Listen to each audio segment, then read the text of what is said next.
Guys, welcome back to प्रैकेडमी और स्वागत है आपको इस प्रैकेडमी के प्लेटफॉर्म पर। मैं प्रणव कुमार तमाम वीडियोस जो मैक्रो इकोनॉमिक्स के मैं आपके सामने लाता रहा हूं कॉन्स्टेंटली।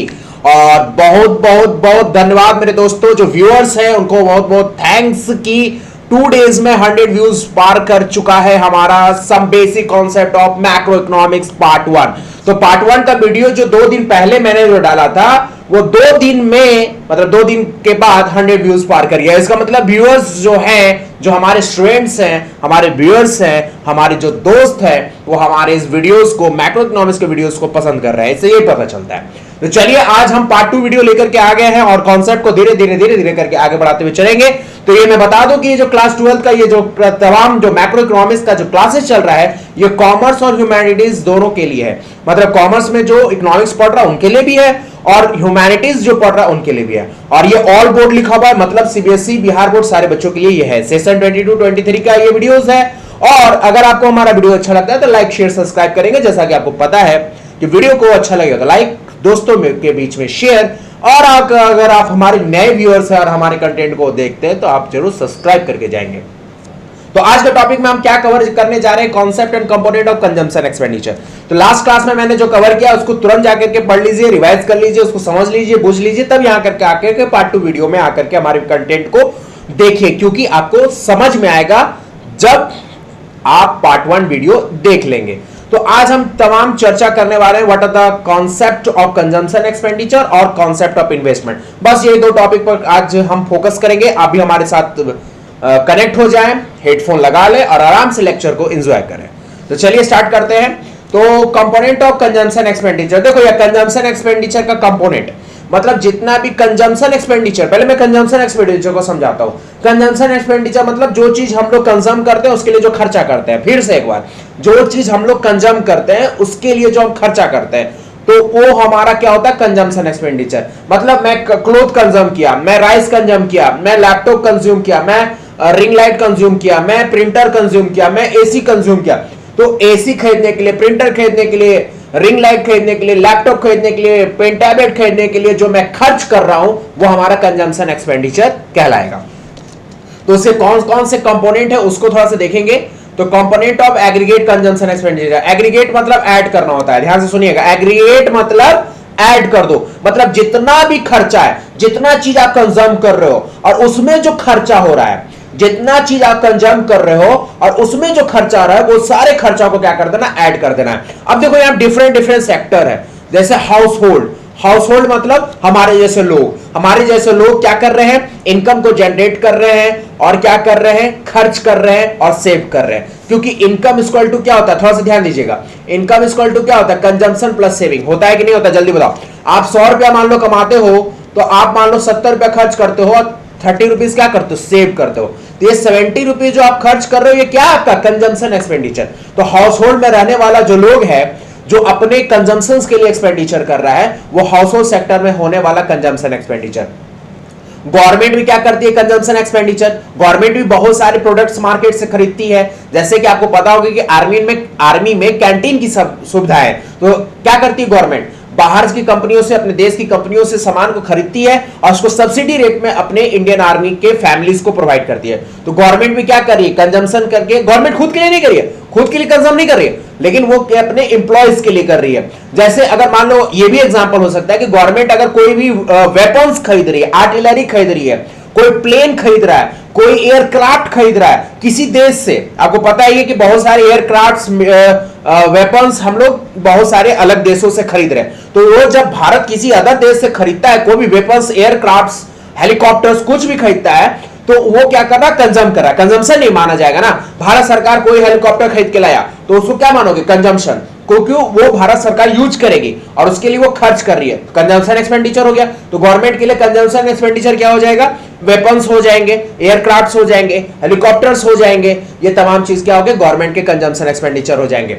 और यहां पर कंसीडर किया है नेक्स्ट थर्ड पॉइंट में जो है एनपीओ मतलब क्या होता है, वैसा ऑर्गेनाइजेशन जो प्रॉफिट मोटिव के लिए काम नहीं कर रहा है। वैसा ऑर्गेनाइजेशन जो प्रॉफिट मोटिव के लिए काम नहीं कर रहा है उसको हम कहते हैं नॉन प्रॉफिट ऑर्गेनाइजेशन। तो ये 3 सेक्टर है, जल्दी से मेरे साथ रिपीट कीजिए, ये 3 को दिमाग में रखिए। पहला हाउस होल्ड, दूसरा गवर्नमेंट, तीसरा एनपीओ। ये तीनों के खर्चे को हम जोड़ देंगे। और कौन सा खर्चा होना चाहिए? Consumption expenditure. याद रखिएगा, कोई और खर्चा मत जोड़ दीजिएगा, कंजम्पशन एक्सपेंडिचर होना चाहिए। तो हाउस होल्ड का कंजम्पशन एक्सपेंडिचर प्लस गवर्नमेंट का कंजम्पशन एक्सपेंडिचर प्लस एनपीओ का कंजम्पशन एक्सपेंडिचर, ये तीनों के कंजम्पशन एक्सपेंडिचर को जोड़ करके जो भी वैल्यूज आएगा उसको आप कहेंगे component of aggregate consumption expenditure. Can you get it? उसको हम क्या कहेंगे? Component of aggregate consumption expenditure. तो जल्दी से बताओ, what you understand by the component of aggregate consumption expenditure? तो सर, हाउस होल्ड के खर्चा को, गवर्नमेंट के खर्चा को और नॉन प्रॉफिट ऑर्गेनाइजेशन के खर्चा को जब हम जोड़ देंगे सर, उसके बाद जो सम वैल्यू आएगा वो हमारा component of aggregate consumption expenditure कहलाएगा। एनपीओ में जैसे आप बहुत सारे देखते होंगे कि बहुत सारे टेम्पल्स है, जैसे हमारे पटना में महावीर स्थान है जो ट्रस्ट के रूप में काम करता है, महावीर के कैंसर संस्थान, मतलब महावीर मंदिर में जो भी डिपॉजिट्स होता है उस पैसे का यूज होता है कैंसर से पीड़ित व्यक्तियों के इलाज के लिए। तो वैसे टेम्पल्स हो गए, कुछ हॉस्पिटल्स भी है जो सब्सिडी में चलता है इलाज करवाने के लिए, सीवियर डिजीजेस के लिए चैरिटेबल ट्रस्ट भी बहुत सारे काम करते हैं। जैसे कि आप ऑनलाइन में कीटो देखोगे, ये कीटो का प्रचार जो आता है, तो ये सब चीजें आप देखोगे तो ये सब एनपीओ है, एनजीओ के रूप में काम करता है। तो ये सब क्या, अब हॉस्पिटल क्या है, कहीं से क्या कर रहा है, दवाई खरीद करके ला रहा है, तो हॉस्पिटल का वो कंजम्पशन एक्सपेंडिचर है, वो पेशेंट पर खर्च कर रहा है। लेकिन हॉस्पिटल जब कोई दवाई खरीद के ला रहा तो उसके लिए क्या होगा? Consumption expenditure. हाँ, भले वो सब्सिडी में दे दे, वो बात अलग है। तो फिर से जल्दी से बताओ, 3 सेक्टर याद रखना, हाउस होल्ड का खर्चा प्लस गवर्नमेंट का खर्चा प्लस नॉन प्रॉफिट ऑर्गेनाइजेशन का खर्चा, तीनों को जोड़ देना। जोड़ने के बाद जो सम वैल्यू आएगा वो हमारा होगा component of aggregate consumption expenditure. चलिए आगे बढ़ते हैं। What are the concept of investment? Investment मतलब कहीं चीज पर आप पैसा को लगा रहे हो और उससे पूंजी प्राप्त कर रहे हो, कैपिटल फॉर्मेशंस। मतलब इन्वेस्टमेंट एक प्रोसेस है जहां पर हम कैपिटल फॉर्मेशन कहते हैं, ये पहला डेफिनेशन है। दूसरा डेफिनेशन कहता है कि इन्वेस्टमेंट एक प्रोसेस है जहां पर हम increase of stock of capital कर रहे हैं। मतलब 2 डेफिनेशन है, एक इन्वेस्टमेंट कर रहे हैं जहां कैपिटल फॉर्मेशन हो रहा है, जैसे मैंने इन्वेस्टमेंट किया, कोई प्लांट एंड मशीनरी सेटअप किया, कोई प्लांट एंड मशीनरी सेटअप किया, कारखाना बैठाया, यहां पर प्लांट एंड मशीनरी सेटअप किया, इससे क्या हुआ? कैपिटल फॉर्मेशंस हुआ। यहां पर क्या होगा? हमारा पूंजियों का फॉर्मेशंस होगा। We understand the capital formation as a what that we invest in some factories and some small type of investment like plant and machinery, install किया, छोटा सा फैक्ट्री सेटअप किया और वहां से हम क्या कर रहे हैं? पूंजियों का उत्पादन कर रहे हैं। तो इन्वेस्टमेंट एक तरह से कैपिटल फॉर्मेशंस है। मतलब आप 2 डेफिनेशन बोल सकते हैं, investment is a process of capital formation, नहीं तो आप ये भी कह सकते हो कि investment is a process of increase in stock of capital. आपके पास स्टॉक ऑफ कैपिटल मतलब आपके पास कुछ स्टॉक्स है, समथिंग समथिंग कोई स्टॉक्स है और आप स्टॉक को बढ़ाना चाहते हो, तो क्या करेंगे? हम उस पर इन्वेस्टमेंट करेंगे। जैसे फॉर एन एग्जांपल मेरे पास 100 एसी का, मतलब air conditioner, 100 AC air conditioners का स्टॉक अभी है, हमें और डिमांड आ रहा है मार्केट में, हमें और 500 एयर कंडीशनर चाहिए, हमें और 500 एयर कंडीशनर चाहिए, तो क्या करेंगे? हम बाजार में इन्वेस्ट करेंगे। मतलब बाजार कहने का मतलब है हम और डीलर को इन्वेस्ट करेंगे कि भैया हमें और 500 एयर कंडीशनर चाहिए क्योंकि मेरे दुकान पर डिमांड ज्यादा हाई है, तो हम वहां पर चीजों को खरीद करके लाएंगे, उसको यूटिलाइज करेंगे। तो याद रखिएगा, कहीं कैपिटल फॉर्मेशन हो रहा है तो इन्वेस्टमेंट उसको मानिएगा, कहीं भी increase in stock of capital हो रहा है तो वहां पर इन्वेस्टमेंट माना जाएगा। इससे के लिए फॉर्मूला यहां पर जाकर के बनकर आता है, फॉर्मूला यहां पर एक फॉर्मूला बनकर के आता है, I इक्वल टू डेल्टा के। अब ये I क्या है भाई? इन्वेस्टमेंट। और डेल्टा के क्या है भाई?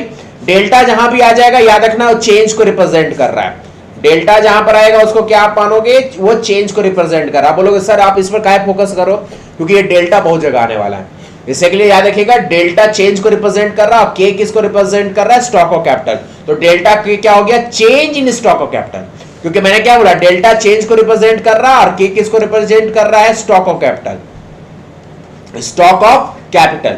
इससे के लिए यहां पर क्या रहा? डेल्टा के मतलब change in stock of capital. मतलब I इक्वल टू डेल्टा के मतलब इन्वेस्टमेंट तब मानिएगा जब चेंज हो रहा है स्टॉक इन कैपिटल, और हमेशा यहां पर ये मान के चलेंगे चेंज इंक्रीजिंग होगा, क्योंकि इन्वेस्टमेंट होगा तो इंक्रीजिंग होगा। अब ऐसा थोड़ी है कि किसी चीज में हम इन्वेस्ट कर रहे हैं वो सामान घट जाए, ऐसा थोड़ी होता है। आप किसी चीज में इन्वेस्ट करते हो तो वहां पर स्टॉक या कोई भी इन्वेंट्री या कोई भी चीज बढ़ेगा ना। आप मान लो मेरे पास ये डिजिटल पेन 1 है और हम इन्वेस्टमेंट कर रहे हैं और 50 रुपया, तो ये डिजिटल पेन घट थोड़ी जाएगा, खत्म थोड़ी होगा, एक और डिजिटल पेन मेरे पास आ जाएगा। तो when we are going for the investment it always seen that increasing in stock of capital, हमारा स्टॉक ऑफ कैपिटल क्या होगा, इंक्रीज होगा। इसलिए फॉर्मूला तुम दिमाग में बैठा लो, आई इक्वल टू डेल्टा के, आई इक्वल टू डेल्टा के, आई for investment and delta K is change in stock of capital. तो जल्दी से फिर से लिखता हूं, इन्वेस्टमेंट क्या है, इन्वेस्टमेंट का दो definition. Investment is a process of capital formations, capital formations करेंगे। जैसे मैंने क्या बताया, एक छोटा सा फैक्ट्री सेटअप किया, मैंने इन्वेस्टमेंट किया 10 लाख का, स्टार्टअप किया, एक छोटा सा फैक्ट्री सेटअप किया, या एमएसएमई किया, MSME micro small medium small micro enterprises अगर सेटअप किया, अगरबत्ती का कोई फैक्ट्री डाला तो मैंने वहां पर इन्वेस्टमेंट किया, अगरबत्ती का फैक्ट्री डाला और कैपिटल फॉर्मेशन कर रहे, पूंजियों का वहां पर फॉर्मेशन कर रहे हैं, अगरबत्ती बिक रहा है, मेरे को मेरा क्या हो रहा है ना कि पैसा कमा रहे हैं, प्रॉफिट जनरेट कर रहे हैं, प्रॉफिट जनरेट करने के बाद और फैक्ट्री सेटअप कर रहे हैं, फिर पैसा कमा रहे हैं, प्रॉफिट कमा रहे हैं और फैक्ट्री का सेटअप कर रहे हैं, एक जगह से दूसरा जगह सेटअप कर रहे हैं। तो ये क्या हो रहा है, मेरा कैपिटल फॉर्मेशन हो रहा है, एक सेटअप प्रॉफिट कमाए, दूसरा सेटअप प्रॉफिट कमाए, दूसरा फैक्ट्री, इस तरह से हमारा कैपिटल फॉर्मेशन होते चल रहा है, हमारा फैक्ट्री बढ़ते जा रहा है, हमारा सेटअप बढ़ते जा रहा है। तो एक इन्वेस्टमेंट का ये पहला डेफिनेशन है। दूसरा डेफिनेशन है, investment is the process of increase in stock capital. कहीं भी स्टॉक का कैपिटल इंक्रीज हो रहा है मतलब हम वहां पर कर रहे हैं निवेश, हम वहां कर रहे हैं investment. I equal to delta K याद रहेगा, I for investment and delta K is change in stock of capital. मैंने एक छोटा सा डायग्राम बना करके यहाँ पर समझाने की कोशिश किया कि investment is due to consumption expenditure और इसका रिजल्ट आएगा कैपिटल फॉर्मेशन। देखो भाई ये तो एकदम दिमाग में रखना कि इन्वेस्टमेंट कंजम्पशन एक्सपेंडिचर है, क्योंकि कोई चीज में आप इन्वेस्ट कर रहे हो तो आप उसको कहीं ना कहीं कंज्यूम कर रहे हो। मैं इसको प्रूफ करूंगा, कैसे प्रूफ करूंगा जल्दी से देखिए। इनकम इक्वल टू क्या होता है, इनकम इक्वल टू क्या होता है, कंजम्पशन प्लस सेविंग। यहां पर क्या हो रहा है, income equal to consumption plus saving. यहां पर जो आप सेविंग कर रहे हो वो पैसा को इन्वेस्ट कर रहे हो, आप जो सेविंग कर रहे हो उस पैसा को क्या करोगे, इन्वेस्ट करोगे। आप जो चीज अपने यूज के लिए कंज्यूम कर लियो, अपने लिए यूज कर लियो, किसी चीज को यूज कर लियो, तो आप उसको इन्वेस्ट नहीं कर सकते हो। देखो बात समझो, तो लिटिल बिट कंफ्यूजन होगा, कंफ्यूजन ये होगा कि सर आप कंजम्पशन एक्सपेंडिचर भी कह रहे हो, यहाँ कंजम्पशन को भी नहीं ले रहे हो। यहाँ पर इनकम इक्वल टू जो कंजम्पशन हुआ सेल्फ यूज के लिए हुआ है, इन्वेस्टमेंट के लिए नहीं हुआ, अपने लिए यूज के लिए हुआ है। आप इन्वेस्टमेंट किसको कहते हो, वो जो सेव करके पैसा रखो भाई।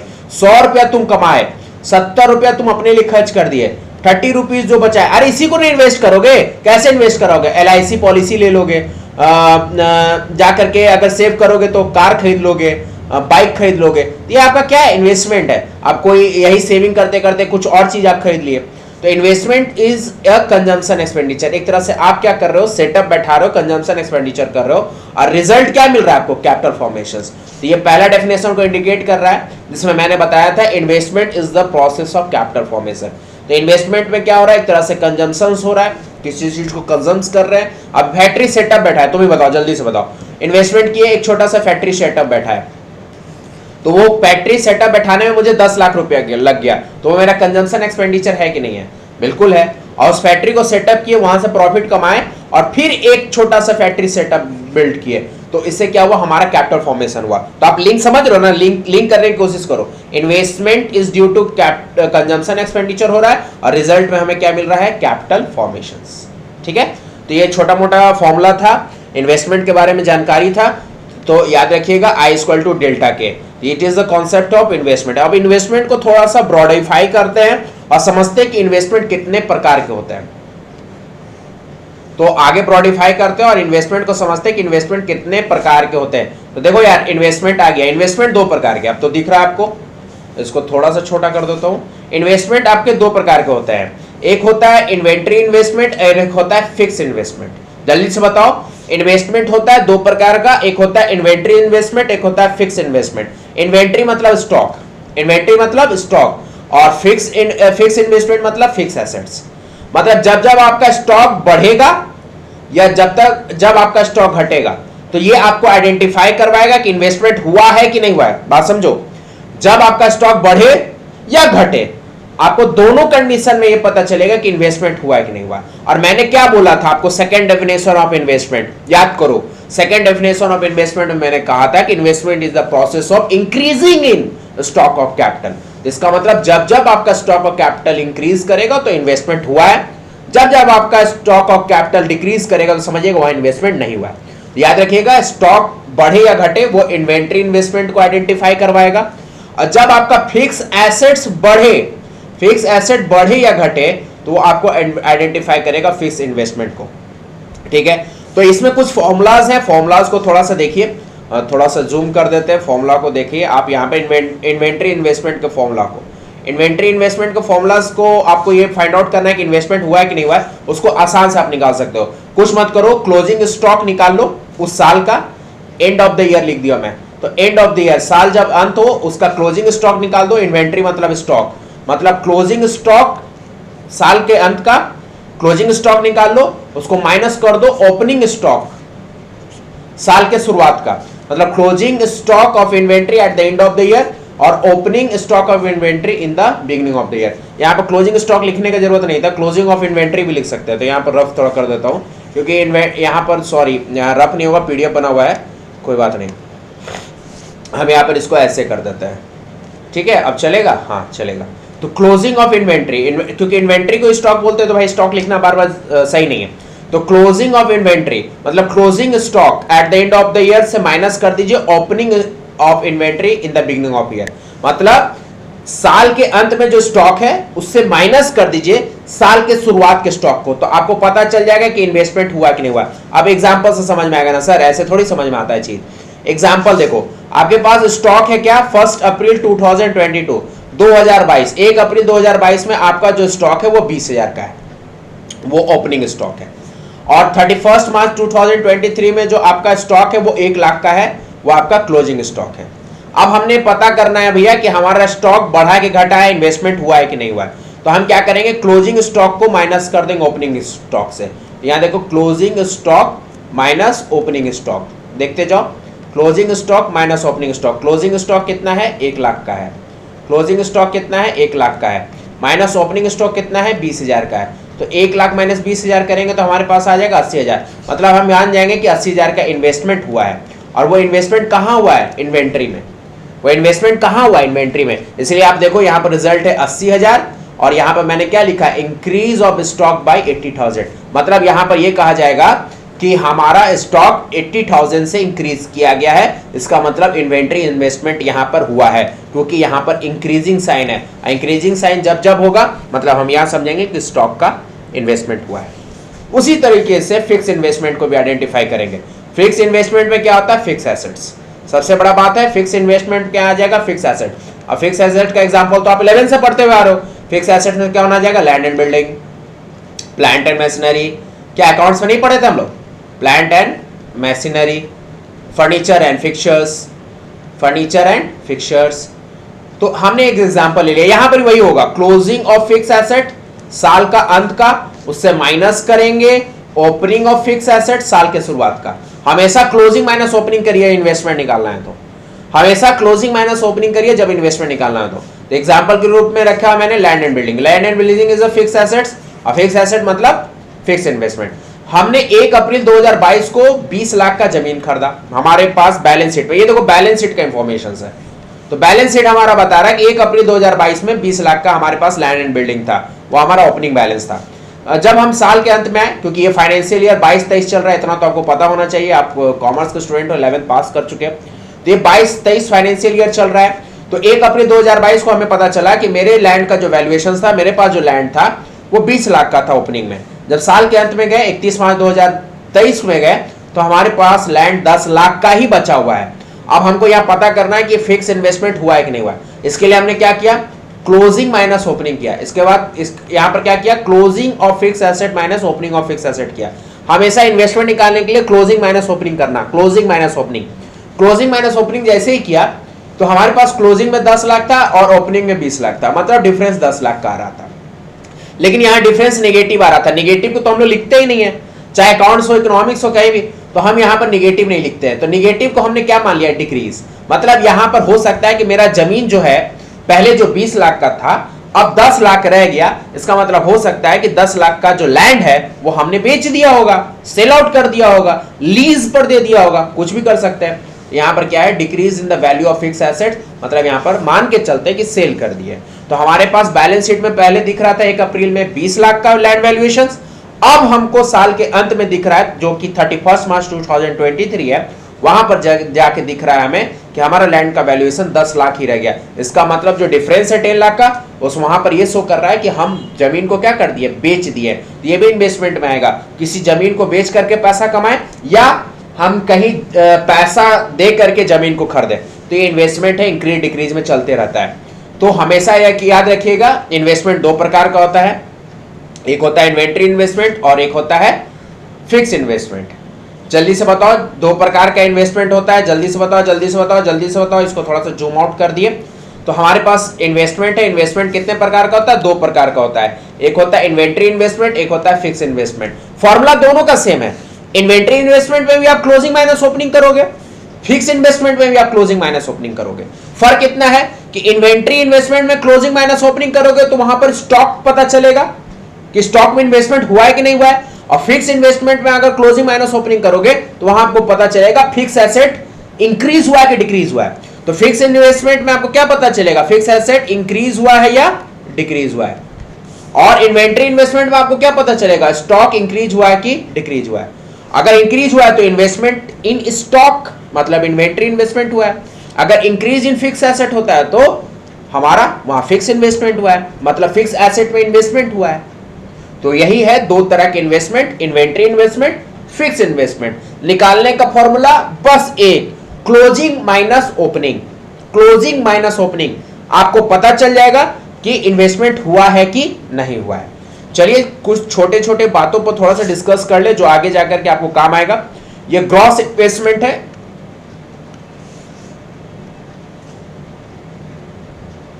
ग्रॉस इन्वेस्टमेंट है। कहीं भी याद रखिएगा, कहीं भी वैल्यू अगर ग्रॉस आता है आगे आपको काम आएगा, कन्वर्जन ऑफ जीडीपी में काम आएगा।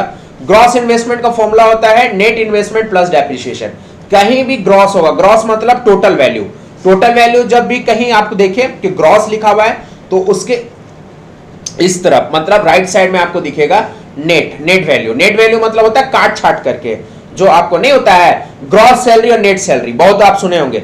आपका ग्रॉस सैलरी कितना है, 50,000, लेकिन नेट सैलरी कितना है, 40,000। तो ये 10,000 कट गया, मतलब 10,000 कुछ ना कुछ चीज में कट गया। जैसे एनपीएस होता है, नेशनल पेंशन स्कीम होता है, पीएफ होता है, इसमें पैसा कट गया। तो मिल रहा है ग्रॉस सैलरी 50,000, लेकिन 10,000 काट ले रही है सरकार, और हाथ में कितना दे रही है, कैश इन हैंड कितना दे रही है, 40,000। कैश इन हैंड कहने का मतलब है खाते पे ही देती है, लेकिन कहने का मतलब है कि आपको 40,000 ही मिल रहा है, मतलब 10,000 डिडक्ट हो गया।